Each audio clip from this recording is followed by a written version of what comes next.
अस्सलाम वालेकुम नाजरीन, आप देख रहे हैं नया पाकिस्तान और मैं हूं शहजाद इकबाल। बहुत ही दिलचस्प मुकाबले के बाद इंडिया ने पाकिस्तान को वर्ल्ड कप के मैच में आखिरी बॉल पर शिकस्त दे दी। इंडिया ये मैच 4 विकेटों से जीता और वैसे तो पूरा मैच ही आज बड़ा ही सनसनीखेज था, लेकिन जो लास्ट ओवर था मैच का वो बहुत ज़्यादा ड्रामाई था, जिसमें हमने 2 विकेट्स देखी, जिसमें हमने 2 वाइड्स देखी, जिसमें हमने छक्का देखा, जिसमें हमने नो बॉल देखी और फिर ये भी देखा कि फ्री हिट पे बॉल स्टंप्स को लगी, बैट्समैन बोल्ड हुआ, लेकिन क्योंकि फ्री हिट पे नॉट आउट होता है बैट्समैन और बॉल पीछे गई तो उस पर 3 बाय के रन्स भी बने। तो सनसनीखेज मुकाबला था, आखिरी ओवर ड्रामाई था। हमारे साथ मौजूद हैं साबिक फास्ट बॉलर पाकिस्तान के आकिब जावेद साहब और पाकिस्तान के साबिक टेस्ट कैप्टन मोइन खान। आप दोनों का बहुत बहुत शुक्रिया वक्त देने के लिए।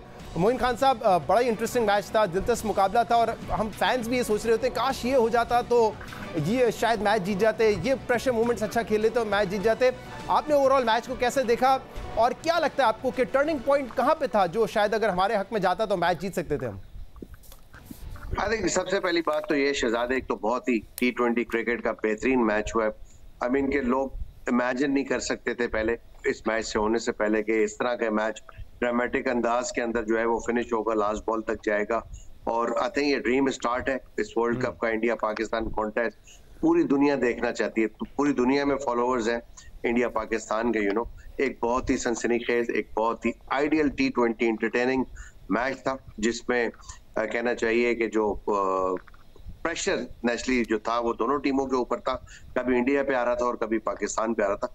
मेरा ख्याल है कि पाकिस्तान अनफॉर्चुनेट था थोड़ा सा, बिकॉज एक तो टॉस हार गया। टॉस अगर जीतता पाकिस्तान और यही सिचुएशन पाकिस्तानी बॉलर्स को मिलती तो मुझे नहीं लगता था यहाँ पे कि इंडिया 140 भी कर पाती इस बॉलिंग के खिलाफ। लेकिन बाज़ाहिर एक जबरदस्त मुकाबला तो हुआ। जो टर्निंग पॉइंट की आपने बात की, मैं समझता हूँ शहजाद वो टर्निंग पॉइंट मुझे पाकिस्तान की बॉलिंग में 12वां ओवर जो एक नवाज का ओवर हुआ जिसमें 20 रन बने, और फिर अगेन हमने 16वां या 17वां ओवर जहां पे शाहीन शाह को हम दोबारा लेके आए थे उनका आखिरी ओवर कराने के लिए, वहां पे मैं समझता हूँ कि अगेन उस वक्त हारिस को या नसीम को एक ओवर करवाना चाहिए था और प्रेशर डालना चाहिए था। वो अनफॉर्चुनेटली थोड़ा सा हम प्रेशर नहीं डाल सके इंडिया की टीम के ऊपर। ऑल्दो के Virat Kohli no doubt he is a top batsman और उन्होंने हमेशा पिछले रिसेंट पास के अंदर इंडिया की तरफ से खेलते हुए पाकिस्तान के खिलाफ बहुत जबरदस्त इनिंग्स खेली और as he said that was like उनकी जो बेस्ट इनिंग थी T20 की। तो मैं समझता हूँ 2 ऐसे पॉइंट मुझे लगे जहां पे पाकिस्तान ने एक अपॉर्चुनिटी ग्रैब करके दोबारा इंडिया के हवाले कर दिया मैच। राइट। और आकिब जावेद साहब, एक और पॉइंट जिस पर बात भी हो रही थी कि पिच हमें पता है कि फास्ट होती है, ओवरकास्ट कंडीशंस थी।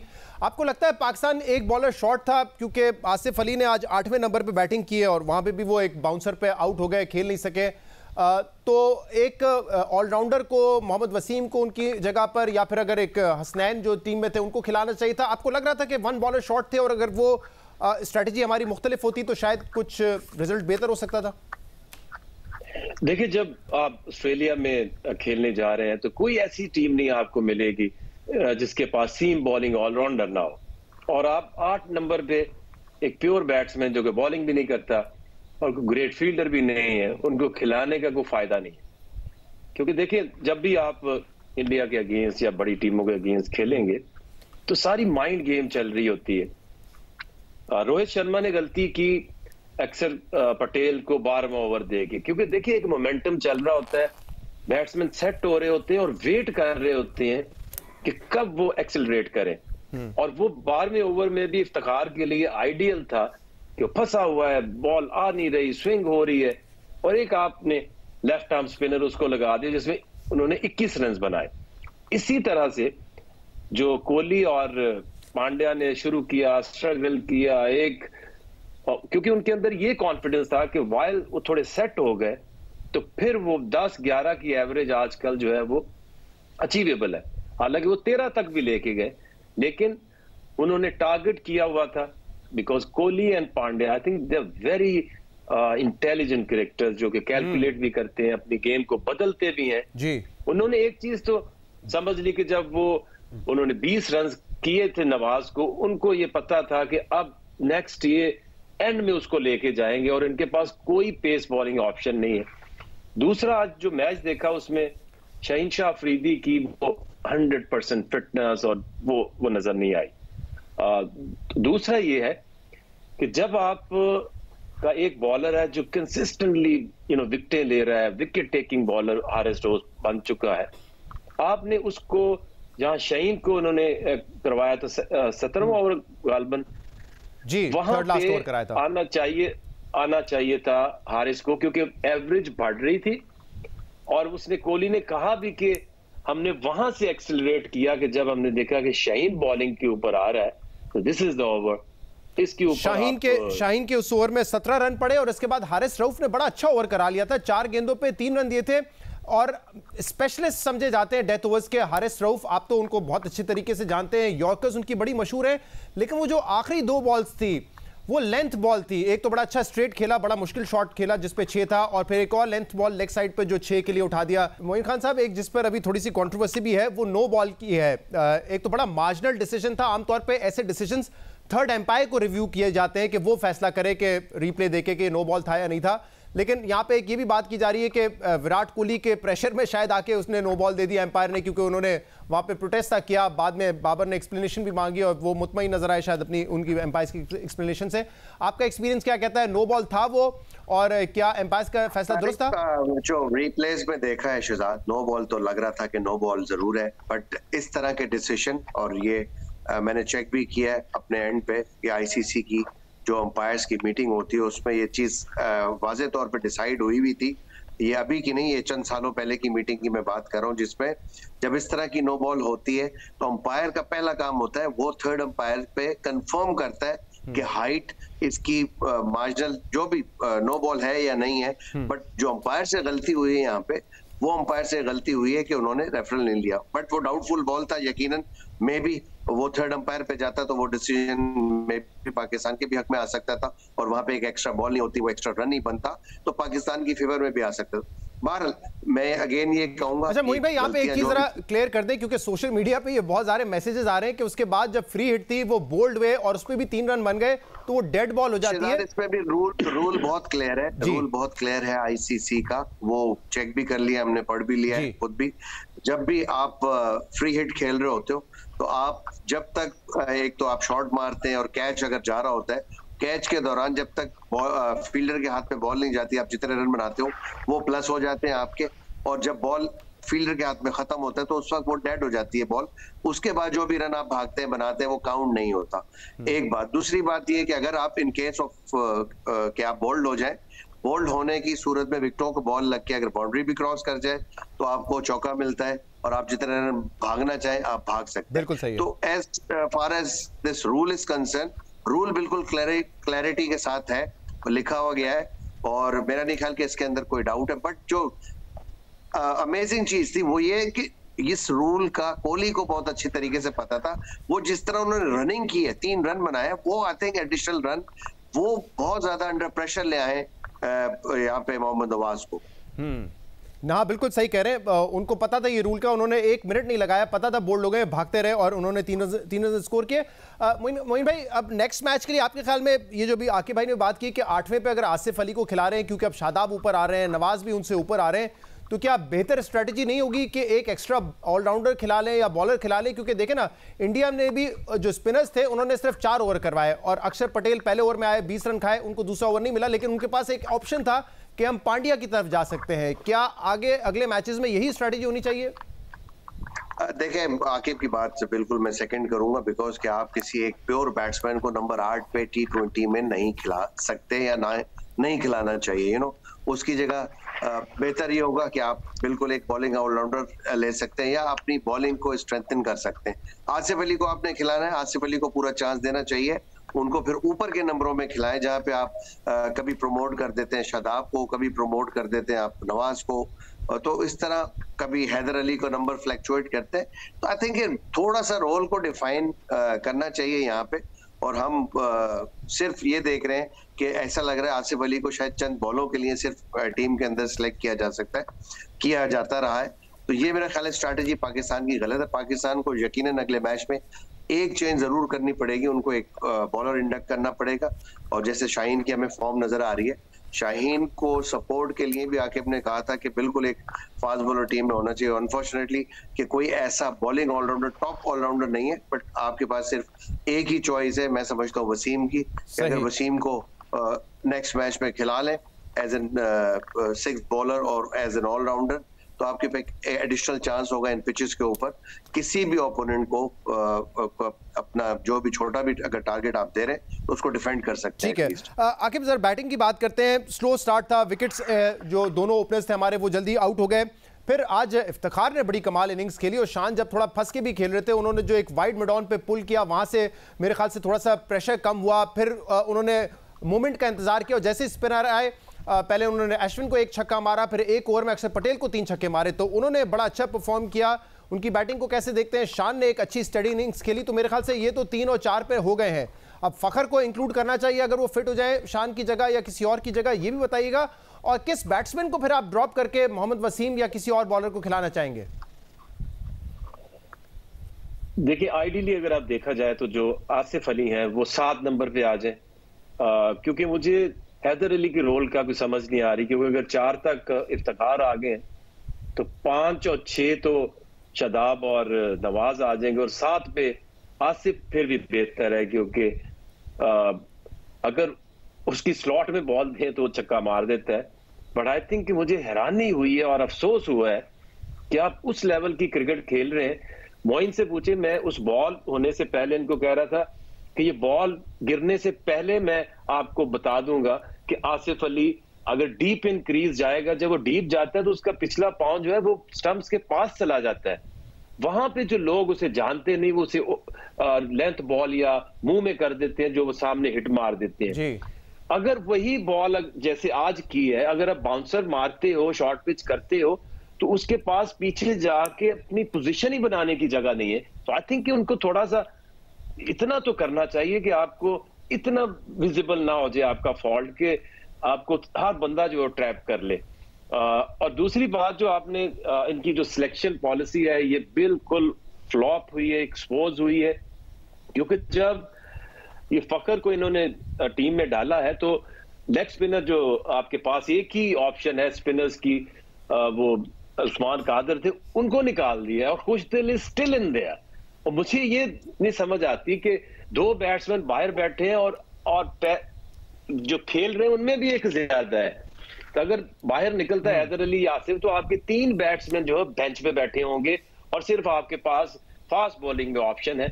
तो इसलिए ये टीम कभी भी उस तरह बैलेंस बनी नहीं है। शुरू में देखें तो इस टीम के अंदर कैसे हो सकता है कि फहीम अशरफ ऑस्ट्रेलिया में वर्ल्ड कप हो और वो आपके स्क्वाड में ना हो। सही। मोइन खान साहब, अब ये फॉर्मेट ऐसा है कि निस्बतन इस ग्रुप में 3 वीक टीमें हैं, बांग्लादेश को हराना पड़ेगा, जाहिर सी बात है। वैसे तो ऑब्वियसली कंपीट कर सकते हैं वो, लेकिन अगर पाकिस्तान आगे पहुंचा है तो बांग्लादेश, नीदरलैंड और जिम्बाब्वे को हराना पड़ेगा। तो एक साउथ अफ्रीका के मैच जो होगा हमारा, वो ऐसा लगता है कि एक नॉकआउट मैच हो जाएगा हमारे लिए, कि उसको जीतेंगे तब हम आगे पहुंचेंगे।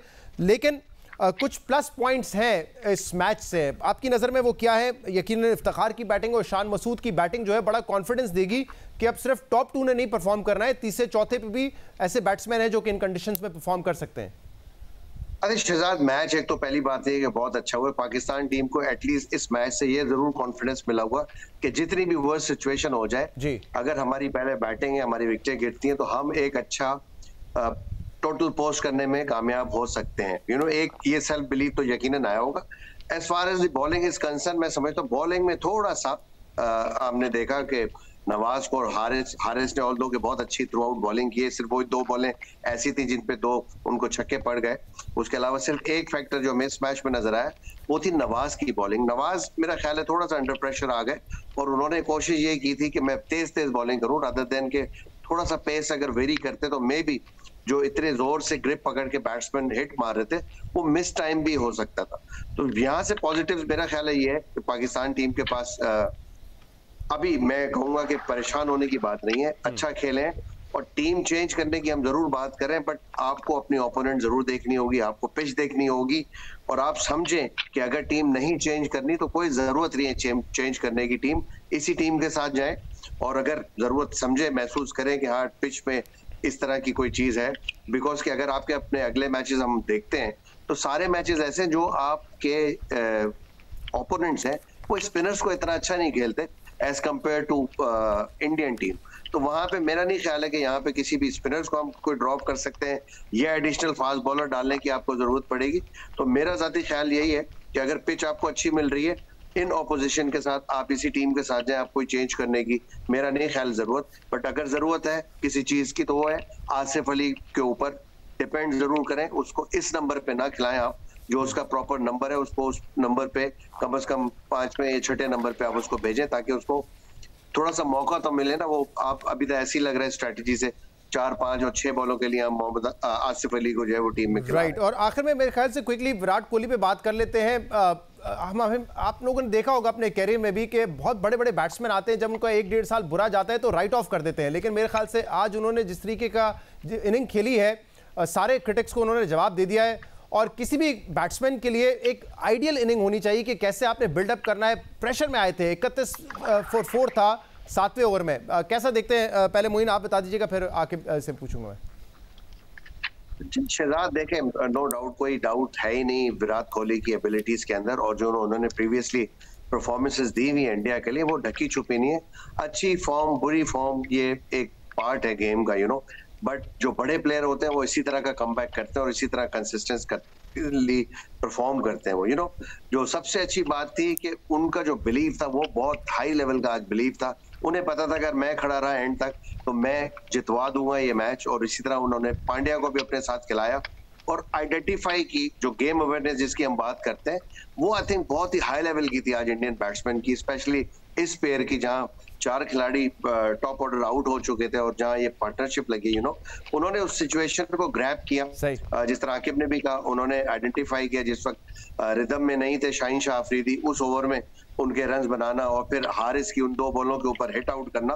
तो पाकिस्तान की जब टॉप बॉलर्स को आप हिट कर देते हैं तो नेचुरली आप टोटली शटर्ड हो जाते हैं। क्विकली इस पे अगर आके भी कमेंट कर दें, क्योंकि बड़ी अच्छी बात है, अच्छे बैट्समैन है, देखने में मजा आता है। अनफॉर्चुनेटली पाकिस्तान के खिलाफ हमेशा ही अच्छा खेल जाते हैं, और इससे पहले मैं रिकॉर्ड देख रहा था 2012 के वर्ल्ड कप में 78 नॉट आउट, 14 के वर्ल्ड कप में पाकिस्तान के खिलाफ 36 नॉट आउट, 16 के वर्ल्ड कप में 55 नॉट आउट और आज 82 नॉट आउट। तो स्कोर भी कर रहे हैं वो भी पाकिस्तान के खिलाफ। आकिब जावेद साहब, देखिए कई प्लेयर ऐसे होते हैं कि आप उनको चैलेंज करो तो वो और एग्रेसिवली आते हैं। उनको पता है कि पाकिस्तान का एक मैच जो है वो आपको रातों रात हीरो बना देता है और रातों रात आपको जीरो भी कर देता है। सो आई थिंक उनका जो फोकस है और जो की डिटर्मिनेशन है उसकी बार वो बढ़ा देते हैं। जब इंडिया से मैच होते हैं 1 लाख बंदा आपको देख रहा है, तो ऐसे बड़े प्लेयर जो है ऐसे बड़े स्टेज के ऊपर और निखर के आते हैं। दूसरी एक चीज आपको बताऊं, वो 6 बैट्समैन के साथ खेलते हैं क्योंकि हर बैट्समैन को वो ये समझते हैं कि वो रिस्पॉन्सिबिलिटी ले, और जब आप 8 बैट्समैन डालते हैं, देखिए आप अच्छी खासी सिचुएशन में चले गए और उसके बाद वो आते गए, उनको ये था कि यार पीछे तो वो भी पड़ा है, आसिफ भी पड़ा है, ये भी पड़ा है। आके भाई सॉरी, वक्त बिल्कुल खत्म हो गया है। आपका बहुत बहुत शुक्रिया। मोइन खान साहब, आपका भी शुक्रिया आज के मैच पे अपने एनालिसिस देने का। प्रोग्राम में शामिल करेंगे एक ब्रेक और इसके बाद एक अहम खबर पे बात करेंगे। हमारे साथ रहिएगा।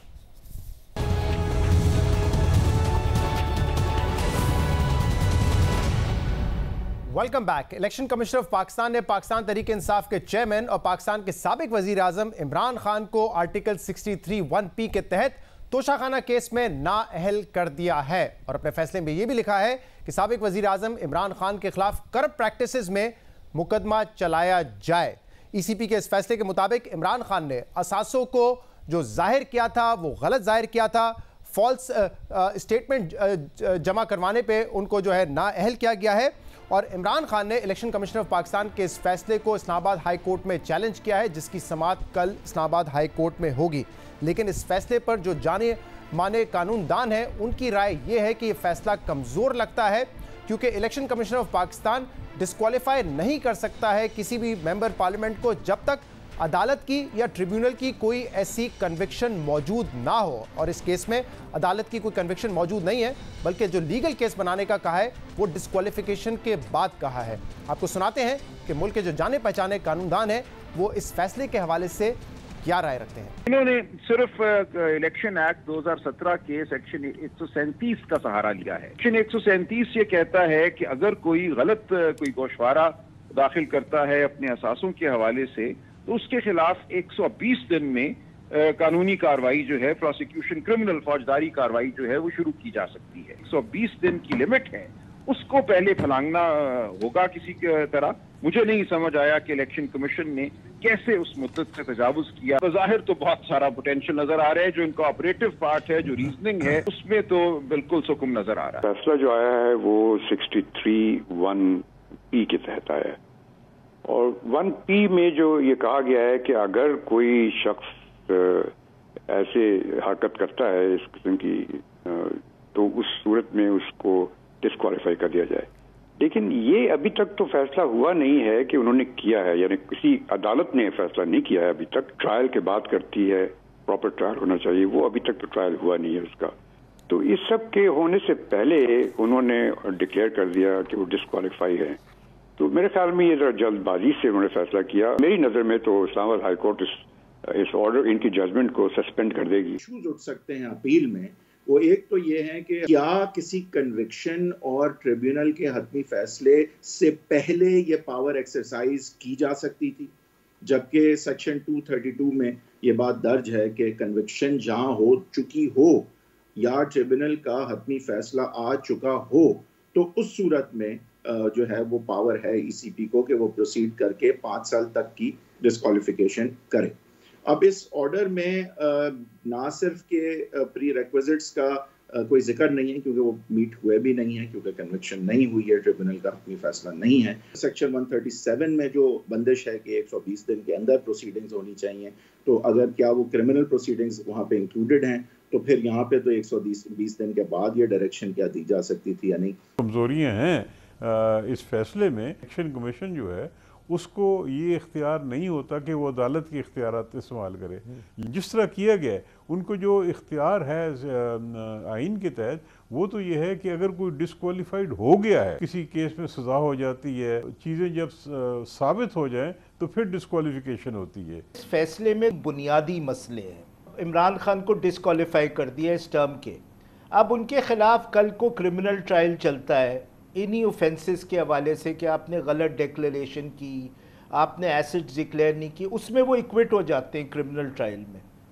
तो फिर ये डिस्क्वालिफिकेशन किस तरह सही होगी? केस मुझे जल्दी इसका फैसला होता नजर आता है। उसकी वजह यह है कि हाई कोर्ट ज्यादा वक्त नहीं लगाएगी। जज आप इसलिए नहीं है कि आप कोर्ट नहीं है, अदालतों के फैसले हैं, उन फैसलों के मुताबिक आपने नोटिफिकेशन जारी करना है। अगर किसी के खिलाफ ये तय हो जाए, फैसला आ जाए कि उसने कोई जुर्म किया है और उसको सजा हो गई है, तो उस सजा याफ्ता का आपने नोटिफिकेशन जारी करना है कि जनाब वो नायद हो गया। ये काम आप आज खुद नहीं कर सकते कि अपने पास खुद ही आप मुद्दई भी बन जाए और उसके गवाह भी बन जाए और फैसला करना शुरू कर दे। कोई रेफरेंस स्पीकर नेशनल असेंबली की तरफ से या चेयरमैन सेनेट की तरफ से आता है, तो फिर ये लाजिम हो जाता है ईसीपी के ऊपर कि वो फिर उसकी तहकीक करने के बाद ये अगर साबित हो जाए कि किसी ने जो है वो करप्ट प्रैक्टिसेस पे मुलविस रहा है कोई भी मेंबर, तो उसको बिल्कुल नाअहल भी डिक्लेयर कर सकते हैं। अपील तो प्रोवाइडेड नहीं है, इसीलिए जो इमरान खान साहब हैं उन्होंने, उनके वकला ने आईनी दरखास्त जो है रिट पिटीशन फाइल किया under article 199 of the constitution, और उसमें भी उनको ये चीज पहले साबित करनी होगी कि कौन सा लॉ वायलेट हुआ है ये डिसीजन जो एसीपी ने किया है। कानूनी माहिरीन का कहना है कि फैसले में सुकुम है, खामियां है, इलेक्शन कमीशन ऑफ पाकिस्तान के पास इख्तियार नहीं है नाअहल करने का, और इसी वजह से वो समझते हैं कि इस्लामाबाद हाई कोर्ट में ये फैसला या तो सस्पेंड भी हो सकता है और इसके अलावा ओवरटर्न भी हो सकता है। प्रोग्राम में शामिल करेंगे एक ब्रेक और इसके बाद मजीद बात करेंगे। हमारे साथ रहिएगा।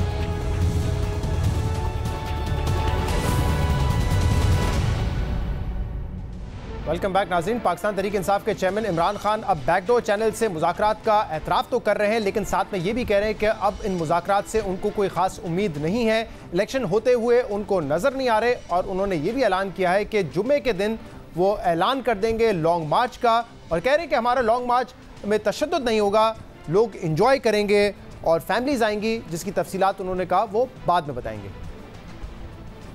मुज़ाकरात खैर बैकडोर चैनल से तो बातचीत हमेशा होती रहती है, पॉलिटिकल पार्टीज हमेशा बातचीत करती हैं, लेकिन मुझे कोई नहीं नज़र आ रहा कि इसका कोई नतीजा निकलेगा, क्योंकि मुज़ाकरात किस चीज़ के लिए, हमने किस चीज़ के लिए करना है?